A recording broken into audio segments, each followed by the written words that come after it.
Sales tax bar association Lucknow द्वारा एक दिवसीय जीएसटी सेमिनार का आयोजन अंतर्राष्ट्रीय बौद्ध शोध संस्थान आरबीआई के सामने गोमती नगर लखनऊ में किया गया, जिसमें मुख्य अतिथि के रूप में चेयरमैन वाणिज्य कर अधिकरण उत्तर प्रदेश एवं विशिष्ट अतिथि कमिश्नर राज्य कर उत्तर प्रदेश लखनऊ उपस्थित रहे। जीएसटी अधिनियम पर प्रख्यात जीएसटी सलाहकार एसए खान, श्री सुरेश अग्रवाल नई दिल्ली और संतोष कुमार गुप्ता कानपुर द्वारा अपना मत रखे गए और जीएसटी अधिनियम का विस्तृत व्याख्यान किया गया, जिसमें मुख्य अतिथि माननीय चेयरमैन वाणिज्य कर अधिकरण उत्तर प्रदेश ने कहा, यह अधिनियम अभी परिवर्तन के समय से गुजर रहा है, आगे चलकर इस अधिनियम में कार्य करना आसान हो जाएगा। विशिष्ट अतिथि कमिश्नर राज्य कर उत्तर प्रदेश लखनऊ ने कहा कि राज्य कर विभाग व्यापारियों की समस्याओं का समाधान करने हेतु सजग है और समय समय पर एमएनएसटी स्कीम के माध्यम से समस्याओं को कम करने का प्रयास विभाग द्वारा किया जा रहा है। आज का सेमिनार काफी उपयोगी रहने वाला है। आई लखनऊ से देखते हैं परफेक्ट न्यूज की खास report. Sales bar association Lucknow द्वारा अंतर्राष्ट्रीय बौद्ध शोध संस्थान गोमती नगर में जीएसटी पे एक दिवसीय सेमिनार आयोजित किया गया है, जिसमें जीएसटी की तमाम विसंगतियों के संबंध में और तमाम आने वाले नोटिफिकेशन के संबंध में चर्चा की जा रही है, जिसमें हमारे 3 वक्ता बुलाए गए हैं। दिल्ली से श्री सुरेश अग्रवाल जी हैं, जो कि पेशे से एडवोकेट हैं, और लखनऊ से retired IRS Shri SA Khan sahab हैं, और कानपुर से श्री संतोष कुमार गुप्ता जी हैं, एडवोकेट हैं जो पेशे से। इन तीनों वक्ताओं द्वारा जीएसटी के विभिन्न पहलुओं पर प्रकाश डाला जाएगा, जिसमें आईटीसी के संबंध में विस्तृत चर्चा की गई, जिसमें एसए खान साहब ने बताया कि आईटीसी कब हमें अलाउ होगी, कब डिसअलाउ होगी, किन किन बिंदुओं पे हम आईटीसी ले सकते हैं, किन बिंदुओं पे आईटीसी नहीं ले सकते हैं। अभी जैसा आप लोगों के सामने हमारे वक्ता सुरेश अग्रवाल जी बता रहे हैं, पेनाल्टी के बारे में, वेवर के बारे में, 9C का वेवर आया है, 128 का सर्कुलर आया है, जो कि इंटरेस्ट और पेनाल्टी के विभाग के लिए गवर्नमेंट द्वारा एमनेस्टी स्कीम लाई गई है 2017-18 से लेकर 19-20 तक जो है। इन सभी चीज़ों पे, विसंगतियों पे विचार विमर्श हो रहा है जो है, और जीएसटी में इतने संशोधन हो चुके हैं, उस पर भी विचार विमर्श चल रहा है कि जो एक्ट बना था वो अपना मूल स्वरूप खो चुका है। अब जो है उसकी जगह पे जो है तमाम संशोधन और नोटिफिकेशन ले चुके हैं, और जो नोटिफिकेशन और संशोधनों पे विशेष ध्यान नहीं देगा वो अपने व्यापारी का हित नहीं कर पाएगा। तो इसी के संबंध में हम लोग जो है एक दिवसीय सेमिनार आयोजित किए हैं, और समय समय पर करते रहे हैं छोटे छोटे सेमिनार, लेकिन आज एक बड़ी सेमिनार हम लोगों ने की, जो बाहर से वक्ता बुला करके। पहले हम लोग छोटी छोटी सेमिनारें अपने विभाग में ही, बिल्डिंग में विभागीय अधिकारियों को बुला करते थे।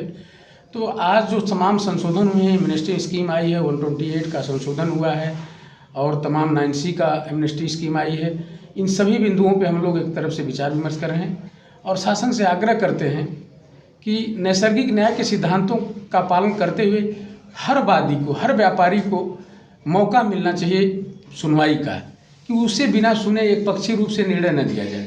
लेकिन जीएसटी में दुर्भाग्यवश जो है रेस्टोरेशन का कोई प्रावधान नहीं है, जैसा कि सिविल कोर्ट में है, सभी कोर्टों में है कि रेस्टोरेशन अगर कोई पक्षीवाद हो जाता है तो वादी पुनः उसको रिस्टोर करा सकता है अपना उचित कारण दे करके। लेकिन जीएसटी में जो है कोई भी प्रावधान रेस्टोरेशन का नहीं है। इसके बैट में जबकि इसके विपरीत जो है रेस्टोरेशन का प्रावधान धारा 32 में था कि व्यापारी का वाद अगर एक पक्षी रूप से पारित हो जाता था तो वह पुनः धारा 32 दे करके, मेडिकल लगा करके अपना धारा 32 सारी शर्तें पूरी कर करके खुलवा लेता था। लेकिन जीएसटी में ये सब सुविधाएं नहीं हैं। तो मैं शासन से मांग करता हूं कि जीएसटी में भी इस तरह की सुविधाएं दी जाए, ताकि छोटे से छोटे व्यापारी अपना व्यापार कर सकें और अपनी जीविकोपार्जन कर सकें।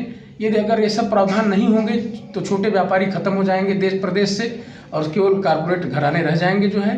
और मैं नहीं चाहता हूं कि छोटे छोटे व्यापारी खत्म हो, तो इससे बेरोजगारी बढ़ेगी जो है।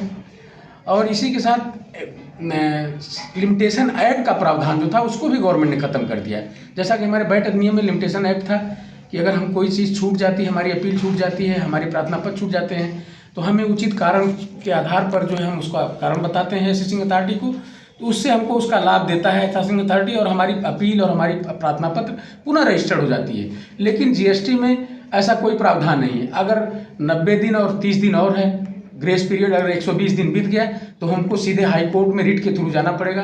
पता नहीं वहाँ रिट हमारी स्वीकार हो या ना स्वीकार हो।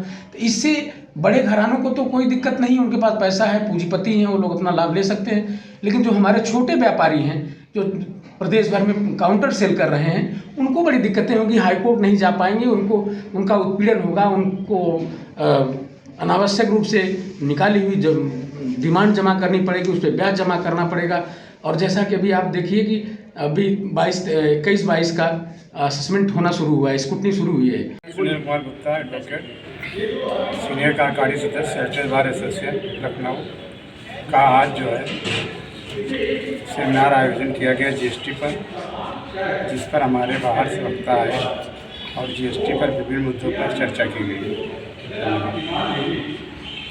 और सर कौन लोग यहाँ पे आज मुख्य रूप से उपस्थित हैं?